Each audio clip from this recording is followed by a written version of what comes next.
Hello guys, my self doctor Hemant Kumar Meena, BAMS student from NIA Jaipur. आज की video में हम बात करेंगे क्रिया शारीर फिजियोलॉजी के बारे में।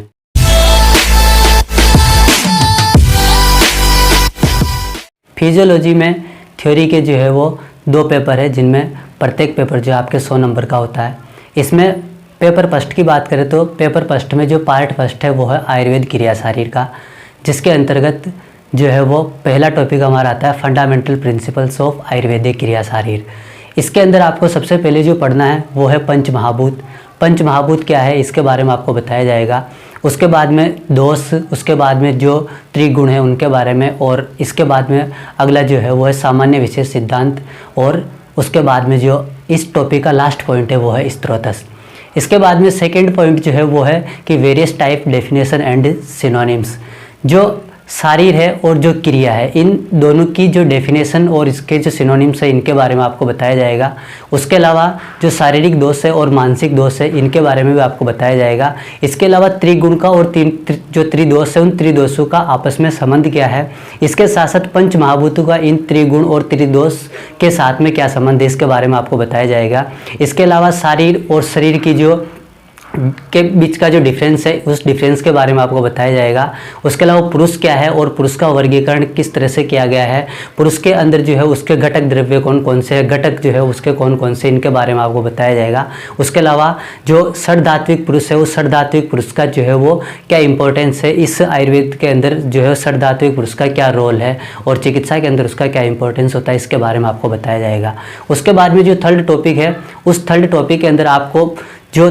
त्रिदोष है, जिनके अंदर वात, पित्त और कफ, इन तीनों दोषों के बारे में आपको जो जनरल डिस्क्रिप्शन है वो जनरल डिस्क्रिप्शन बताया जाएगा, जिसके अंतर्गत इन दोषों की व्युत्पत्ति कैसे हुई, उसके अलावा इन दोषों की निरुक्ति क्या है, और इसके अलावा इनके जो टाइप्स है वो टाइप्स कितने जो है वो बताए गए हैं। प्रत्येक का जो टाइप्स है, जैसे कि वात का टाइप क्या है, पित्त का टाइप, पित्त के कितने टाइप्स है, कफ के कितने टाइप्स है, इनके बारे में आपको बताया जाएगा। उसके अलावा इसके अधिष्ठान, मतलब शरीर में जो इनका एक विशेष स्थान जो कि आयुर्वेद में बताया गया है वो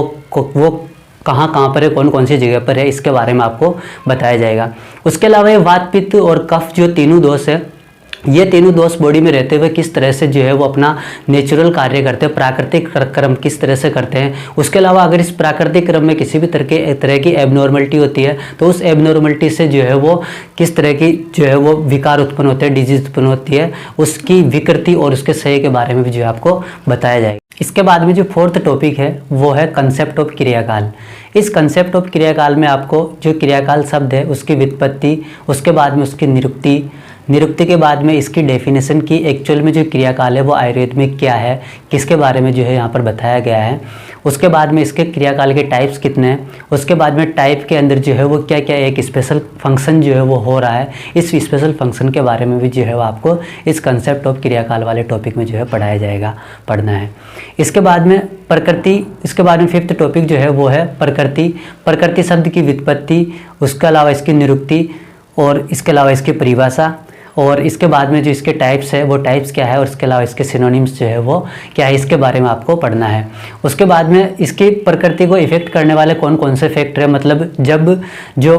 वात, पित्त, कफ, ये जो सारी प्रकृति होती है, इन प्रकृति का जब फॉर्मेशन होता है तो इस फॉर्मेशन के दौरान, इनके बनने के दौरान जो है कौन कौन से फैक्टर इसमें इन्वॉल्व है जो कि इसको मतलब प्रभावित करते हैं, इसके बारे में जो आपको इस फिफ्थ टॉपिक प्रकृति के अंदर पढ़ना है। इसके बाद में छठा टॉपिक जो है वो है आहार और आहार पाक। इस आहार और आहार पाक के अंतर्गत आपको सबसे पहले तो ये पढ़ना है कि आहार जो है वो एक्चुअल में है क्या, इसके अंदर आपको इसकी परिभाषा, इसके बाद में इसका वर्गीकरण, इसके बाद में अष्ट आहार विधि विशेष आयतन के बारे में आपको पढ़ना है। उसके बाद में आहार परिणाम प्रभाव जो है वो कौन कौन से हैं, इसके बारे में आपको इस आहार वाले टॉपिक में पढ़ना है। इसी के अंदर जो अगला जो पॉइंट है वो है, इस छठे टॉपिक के अंदर जो अगला पॉइंट है वो है आहार पाक। आहार पाक के अंदर आपको जो भोजन है उस भोजन का डाइजेशन किस तरह से हो रहा है, इसके बारे में आपको जो है वो आयुर्वेदिक कंसेप्ट जो भी है उनके बारे में पढ़ना है। उसके अलावा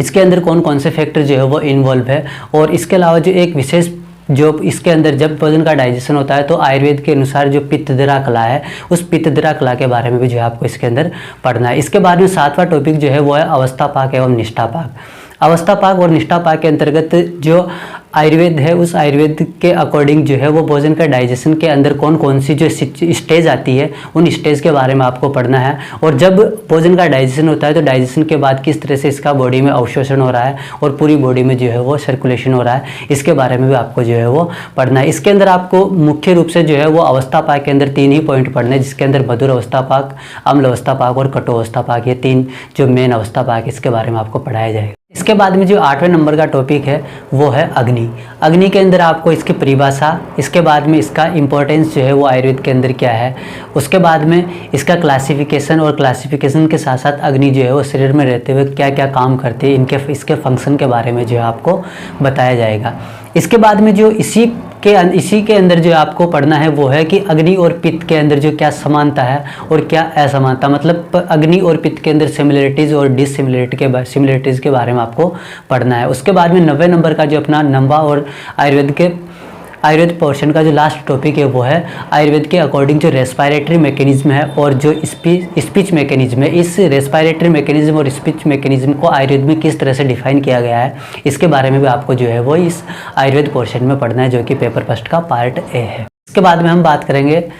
सेकेंड पार्ट के बारे में, जो कि है मॉडर्न फिजियोलॉजी। इस मॉडर्न फिजियोलॉजी में सबसे पहला जो हमारा टॉपिक है वो है general physiological activities in the body, जिसके अंदर सबसे पहला जो पॉइंट है वो है होम्योस्टेसिस, जिसके अंदर आपको डेफिनेशन और इसके मैकेनिज्म जो है वो क्या है, इसके बारे में बताया जाएगा। इसके बाद में सेल फिजियोलॉजी, और सेल फिजियोलॉजी के बाद में जो सेल मेम्ब्रेन है, उस सेल मेम्ब्रेन से किसी भी सब्सटेंस का ट्रांसपोर्ट जो है वो किस तरह से होता है, इस ट्रांसपोर्ट के बारे में आपको बताया जाएगा। उसके अलावा जो मेम्ब्रेन है, उस मेम्ब्रेन के रेस्टिंग मेम्ब्रेन पोटेंशियल और उसके अलावा उसके एक्टिव मेम्ब्रेन पोटेंशियल के बारे में जो है आपको डिटेल में बताया जाएगा। इसके बाद में सेकंड पॉइंट आता है, जिसके अंदर आपको अलग अलग सिस्टम की, जो बॉडी में अलग अलग सिस्टम है, जिसके अंदर रेस्पिरेटरी सिस्टम है, डाइजेस्टिव सिस्टम है और नर्वस सिस्टम है, इन अलग अलग सिस्टमों की जो किस तरह से फिजियोलॉजिकल एक्टिविटीज कंप्लीट होती है, कौन कौन से सिस्टम, कौन कौन से ऑर्गन जो है इसके अंदर पार्टिसिपेट करते हैं, इन सभी के बारे में आपको डिटेल जो है वो इस सेकंड पॉइंट पे जो है बताई जाएगी।